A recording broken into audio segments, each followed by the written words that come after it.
In October 1998, the Bureau of Indian Affairs received a report. The report was filed under Field Hazard Coordination. It was never acted upon. The document carried file number 431 Cedar 98. It was dated October 14, 1998. The receiving office was the Four Rivers Field Office of the Bureau of Indian Affairs. The location was listed as the East Marl Shelf above Quetta Wash, 9 miles beyond the South Access Cattle Guard on the Takama tribal territory. Attached to the first page was a ranger map showing 5 shaded tracks marked for seasonal avoidance. 4 had ordinary notes. No camping, no cutting. No vehicle access after rain. 1 tract had different language. Entry suspension recommended pending review. That tract was labeled Parusini on the tribal map and Cedar Shelf on the federal copy. The report said a boundary patrol had found a cut equipment strap, a bent aluminum marker, and a track line that ended on exposed marl without continuation downslope or back toward the road. It also said 3 photographs were taken, 1 witness was interviewed, and 1 follow-up sketch was prepared for agency review. In the public file, the sketch is missing. The interview begins on page 1 and resumes on page 4. The 3rd photograph is listed in the evidence index and absent from the envelope. The record does not end with a conclusion. It ends with a sequence break. Nothing in the file says the report was false. Nothing in the file says the hazard was cleared. Nothing in the file says why the only tract marked for entry suspension was left without action. The entire premise begins there, at the point where a routine land notice becomes an unfinished record. Marrakesh is 68 years old. She has served as Land Use Compliance Officer for the Takama Natural Resources Department for 31 years. She has overseen the East Winter Corridor restoration and the Boundary Codex entered into Tribal Council minutes in 2009. She agreed to speak under the condition that burial markers outside the public access map not be identified. She is not a storyteller, she is a land officer. Her work is administrative, it is also physical. Permits, fence lines, drainage crossings, livestock easement, seasonal road closures, and the practical question of who is allowed to stand where and when. For 27 of those 31 years, her district included the South Bench country above Quetta Wash. The federal file calls it a shelf. The tribal land book calls it a return basin. Her office uses the Takama name Parusini. The translation she provided was simple: the basin that does not return what it takes. She did not present that phrase as legend. She presented it as a land designation with an administrative consequence. In her file, Parusini appears first in a 1947 grazing revision, then again in a 1954 access map, then in every ranger packet issued after 1962. The wording changes over the years, but the practice does not. No solo entry, no overnight stay. No reflective metal past the boundary stone. No shouting across the lower wash after sundown. No retrieval beyond the marl lip without 2 authorized staff and 1 vehicle remaining on the marked track. She was asked how long formal avoidance had been practiced. She opened a map case.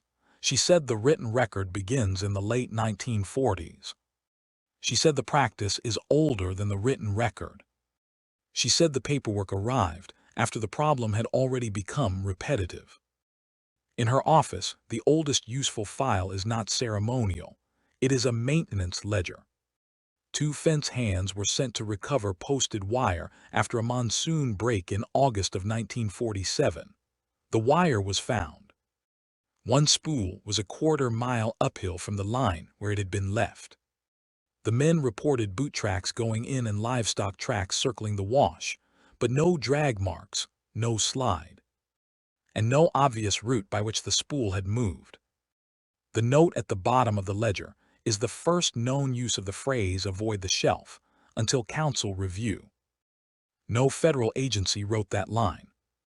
A land clerk did. Kesh said the federal offices arrived later and tried to translate a local land protocol into hazard language they recognized. Heat, erosion, compass drift, animal disturbance, those were their categories. The tribal office kept a different kind of continuity, not a theory. A rule set. She laid out the current protocol one part at a time. Entry is restricted to daylight. No one enters alone. No one leaves markers made of polished steel or bright aluminum. Nothing is cached there overnight. No one calls a missing person by name from the lower wash. If an object is seen beyond the marl lip after the permitted window closes, that object is logged and left until morning. The rule about reflective metal has a specific origin. In July of 1954, a ranger team carried a signal panel into the basin during a search for missing calves. The panel was left near the wash bend, while one man went up the shelf and the other checked a seep line. When they regrouped, the frame was no longer upright. It was found folded flat beneath a basalt ledge 40 yards away. The fabric was intact. The aluminum ribs were twisted inward, as if the frame had been closed from both ends at once. The ranger note says no hoof strike was visible on the cloth. No rockfall scar was present on the ledge. The panel was carried back out and entered in a maintenance loss log rather than an incident file. The rule remained. No reflective metal past the boundary stone. Kesh did not ask for that rule to be respected because she wanted outsiders to share a belief. She asked for it because the land office has spent decades dealing with the same narrow class of recoveries. Metal moved where no drag trail exists.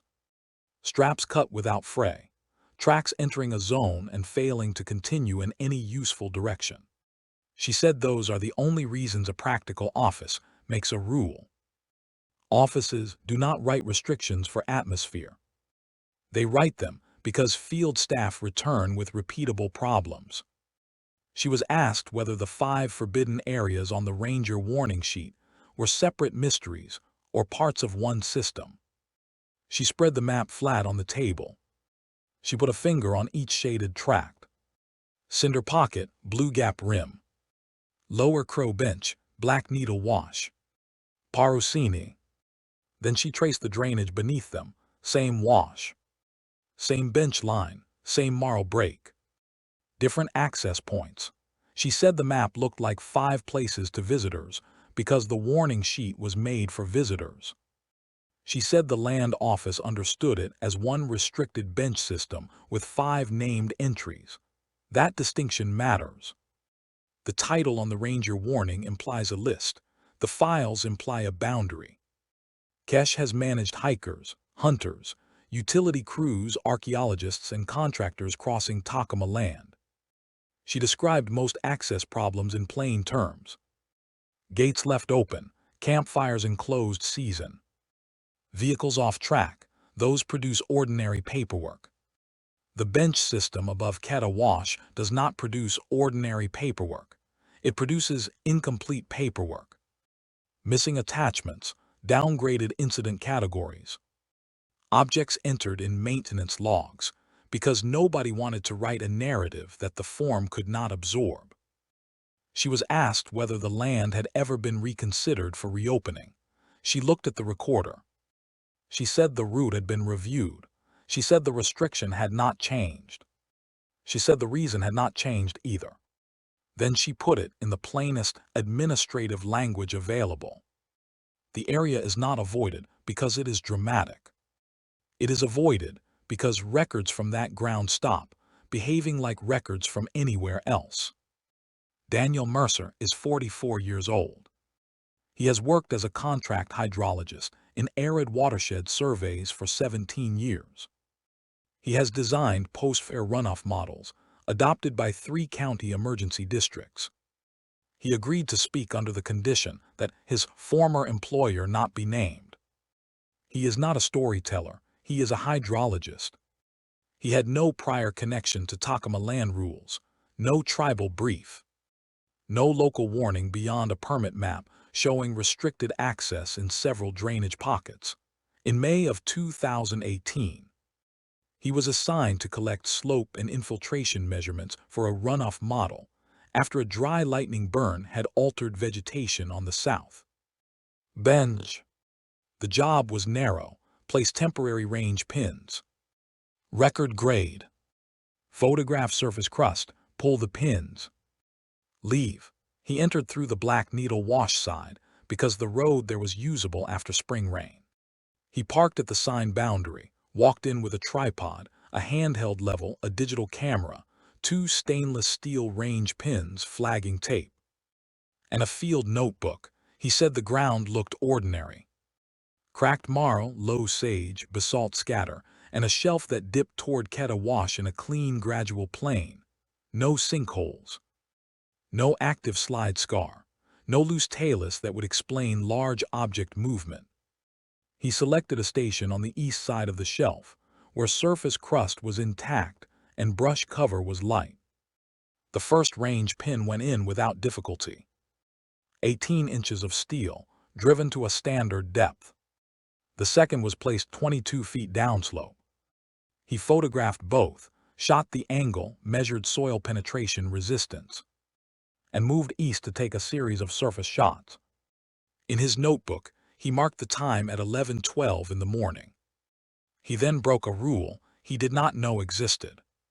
He tied bright survey tape to the head of the downslope pin, so it would remain visible in the glare. No one had told him not to use reflective metal or bright markers beyond the boundary stone. 7 minutes later, he turned back toward the station. The first thing he saw was the tape.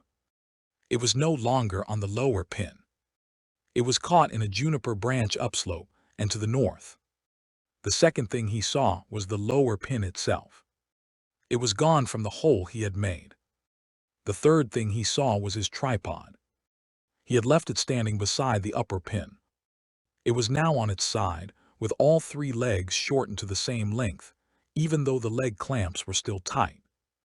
He walked the area and began recording what he found because that is what field professionals do when a site changes during the work. Window. The missing lower pin was recovered 67 feet upslope from its original station. It was partly embedded in hard crust at an angle of 42 degrees. The cap was scuffed. The shaft was bent 11 inches above the soil line. Mercer measured the bend and photographed it against a ruler from 3 positions. The original hole remained open and clean. There were no drag marks between the hole and the new location. There was no wash channel, no animal trail, and no disturbed crust except his own incoming prints and the tripod foot marks around the first station. He then inspected the tripod. The head plate was unbroken.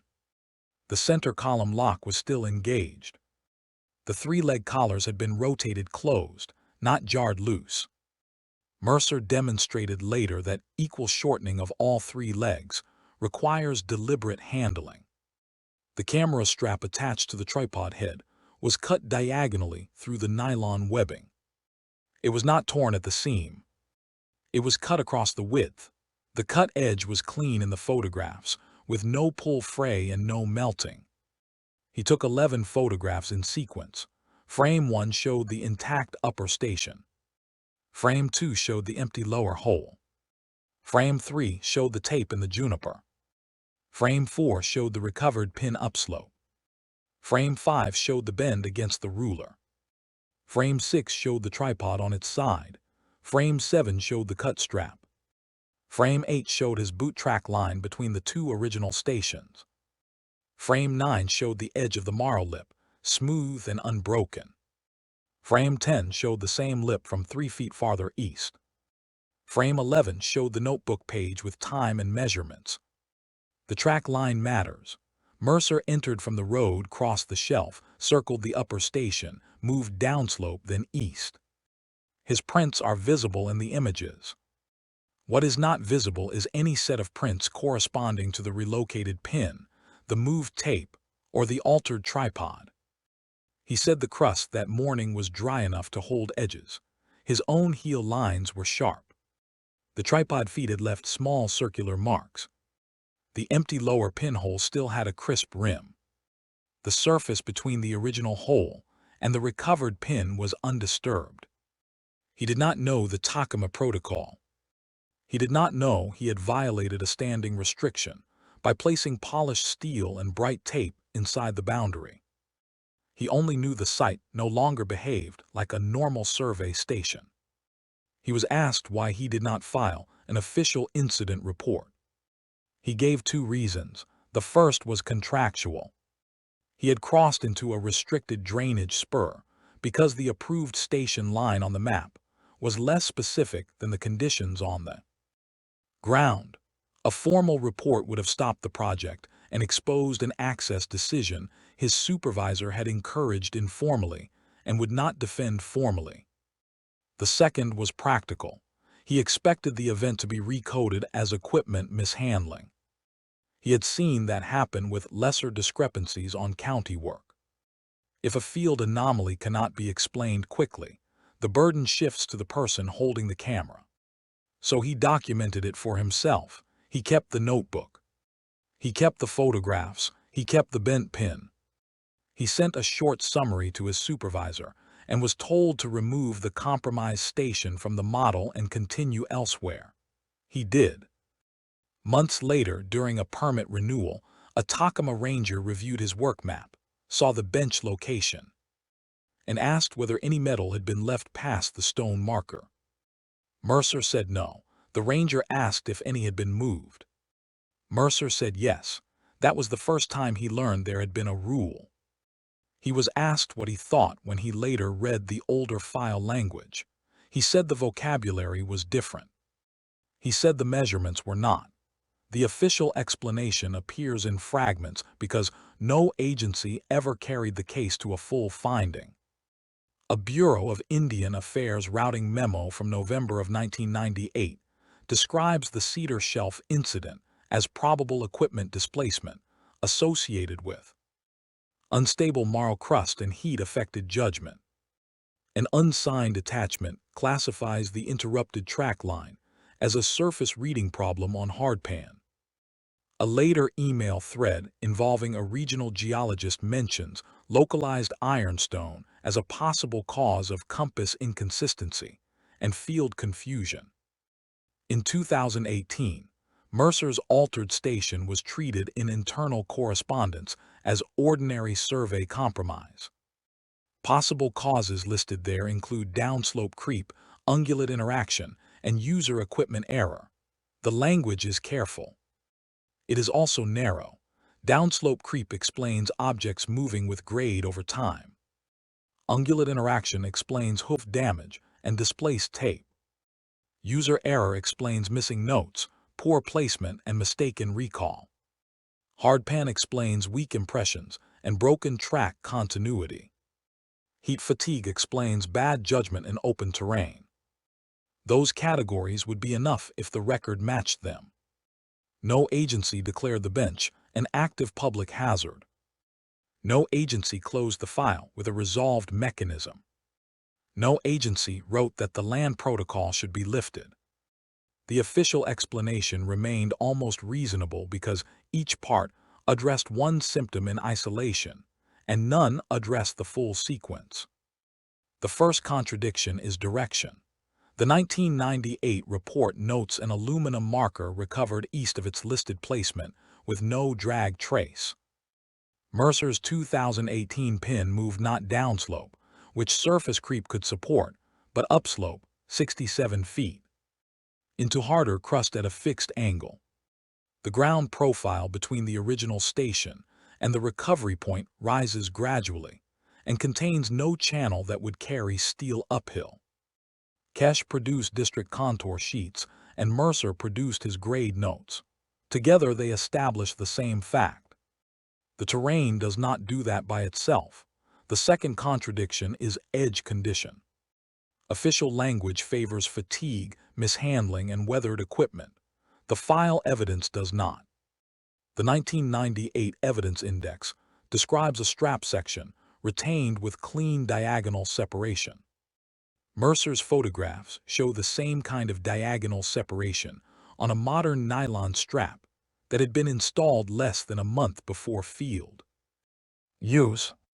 Weather damage frays, abrasion feathers. Age breaks at stress points.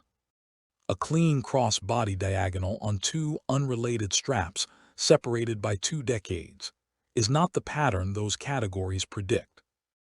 Kesh said the land office stopped sending reflective panels and bright web gear into the basin for exactly that reason, not because of theory, because damaged returns had a consistent profile.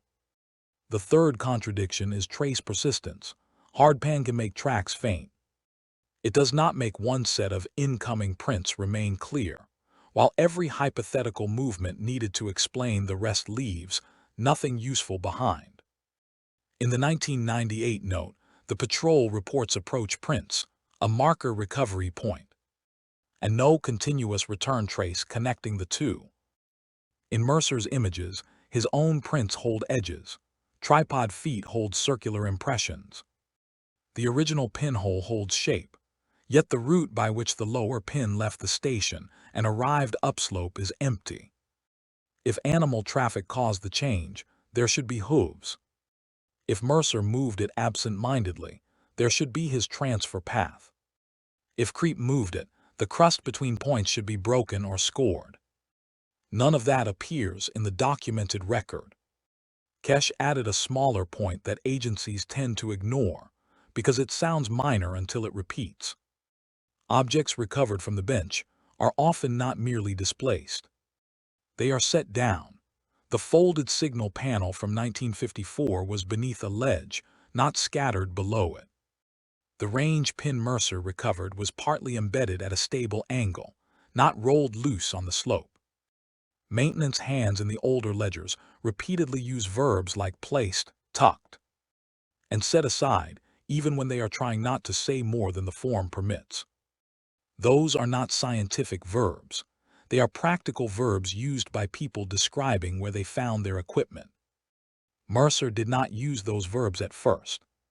He used survey language, station disturbed, marker displaced, tripod compromised.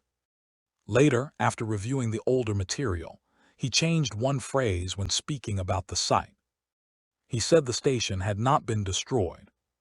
It had been rearranged. That word is not proof. It is only a better fit for the measurements. Another agency category fails when placed beside Kesh's long record. Heat fatigue may explain one careless act by one tired person.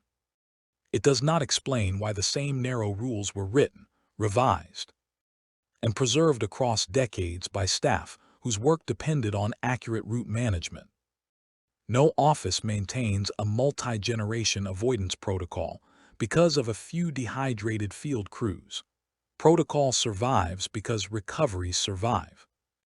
The rule set outlasted personnel because the land kept producing the same class of problem. There is also the matter of the missing attachment. The absent sketch from the 1998 file matters because sketches are where field staff put relationships that forms cannot hold. Distances. Object orientation, the angle of a slope. The direction of approach. What sat under what ledge, which print stopped where. When that page disappears, the category language gains room to flatten the event into something smaller. Kesh said incomplete files create their own explanation because whatever remains on paper begins to look more ordinary than what was seen on the ground. Mercer's notebook avoids that flattening because it was not written for a claim. It was written for a model. Soil hardness, gradient, timing, orientation. Those details do not care about narrative. They only care about placement. And placement is exactly where the official explanation collapses. The pattern does not begin in 1998, and it does not end in 2018. In June of 1976, a tribal range rider named Owen Vale logged a recovery at the lower edge of Parusini after following loose horses through the wash. His entry is brief. One salt block left at the fence break was found 19 yards uphill on the marl shelf. A brass bell strap from one horse was recovered, with a clean angled cut. Vail noted horse tracks entering the wash, circling twice and breaking away west. A single line of boot prints from his own approach continued to the salt block recovery point. No secondary drag or carry trace was visible. The incident was entered in a livestock maintenance book. No agency response is attached. In August of 2007, a county fire crew working lightning holdovers crossed the Cinder Pocket boundary shelf, one of the 5 named access points, into the same restricted bench system. Their drip torch was left upright beside a basalt marker during a short line check. When the crew returned, the torch was under an overhang 28 yards east. The aluminum handle ring had been flattened inward. A web carry strap was cut through near the buckle. The crew lead reported clear boot impressions from approach to marker, and no corresponding trail to the recovery point. The event was coded as equipment lost during fatigue operations. No further review was ordered. In May of 2016, a university wildlife team received permission to place motion cameras near Blue Gap Rim, another entry point on the same bench line above Quetta Wash. 2 of the units came back with full battery charge and blank cards. The third was found with the steel cable intact at one end and cut clean at the lock sleeve on the other. Photographs taken by the team show the camera body set upright on a stone 10 feet from the mounting post.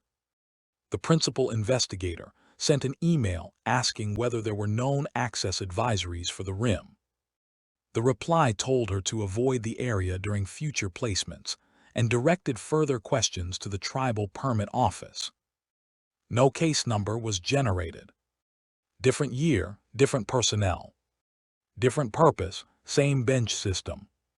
Same class of damage, moved metal. Clean cut webbing. Trace evidence that begins clearly and stops being useful at the exact point explanation is needed most. Kesh said those incidents are why the visitor warning sheet was simplified into 5 forbidden areas. Visitors understand a list faster than they understand a drainage system. Rangers understand entries, exits, contour breaks, and recovery zones. The public sees 5 places not to enter. The files show 1 boundary taking, repeated notes from different angles. Even the administrative response repeats, downgrade, redirect, reclassify. Put the object in maintenance, not incident. Treat the track problem as hard surface ambiguity. Treat the damaged strap as old gear. Treat the moved marker as field error. Leave the protocol in place and the finding incomplete. That is the pattern. Not a story told once, a map gaining weight. A ledger accumulating the same small, impossible practicalities, until the only honest description is repetition. As the points gather, the title begins to change shape. 5 forbidden areas sounds like warning language for hikers. The records beneath it describe something narrower and more serious. Not 5 dramatic zones. 5 entrances to the same unanswered bench. What remains unknown is limited in a very specific way. The land is still avoided. The current Takama access packet retains daylight-only restrictions around the Quetta South Bench and continues to bar overnight presence past the boundary stones. At Parusini, Cinder Pocket, Blue Gap Rim, Black Needle Wash, and Lower Crow Bench. The file is still unresolved in the archive ledger. File number 431 Cedar 98 shows transfer, review, routing, and storage. It does not show closure. It does not show hazard clearance. It does not show any determination that the original recommendation for action was satisfied. People have returned, but only to the line. Fence repair crews work the outer posts. Permit officers inspect the signage. Rangers verify the stones. No public route crosses the marl lip.